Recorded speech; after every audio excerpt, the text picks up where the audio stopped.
আসসালামু আলাইকুম ওয়া রাহমাতুল্লাহ। আলমগীর স্মার্ট কোচিং এর পক্ষ থেকে সকলকে জানাই সুস্বাগতম।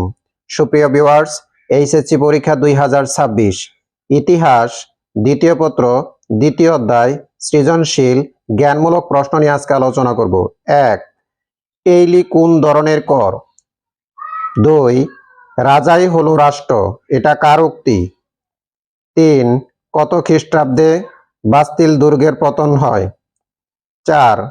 বিপ্লব পূর্ব ফরাসি সমাজ কয়টি সম্প্রদায়ে বিভক্ত ছিল? 5. কোন শাসকের সময় ফরাসি বিপ্লব সংঘটিত হয়? 6. মহাদেশীয় ব্যবস্থা কে প্রবর্তন করেন? 7. কোন রাজা নিজেকে বিপ্লবের সন্তান বলে দাবি করতেন? 8. দ্য স্পিরিট অফ লস গ্রন্থের রচয়িতা কে? 9. নেপোলিয়নকে কোন দ্বীপে নির্বাসন দেয়া হয়? 10. গ্যাবেলা কি? 11.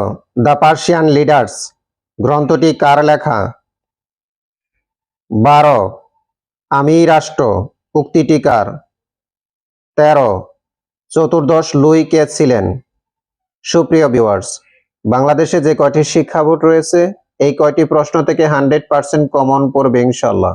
ভিডিওটি যদি ভালো লাগে নিজেরা মনোযোগ সহকারে দেখবেন, পাশাপাশি সবাই যেন ভিডিওটি দেখতে পারে এই জন্য ভিডিওটি বেশি বেশি লাইক কমেন্ট শেয়ার করবেন। আল্লাহ হাফেজ।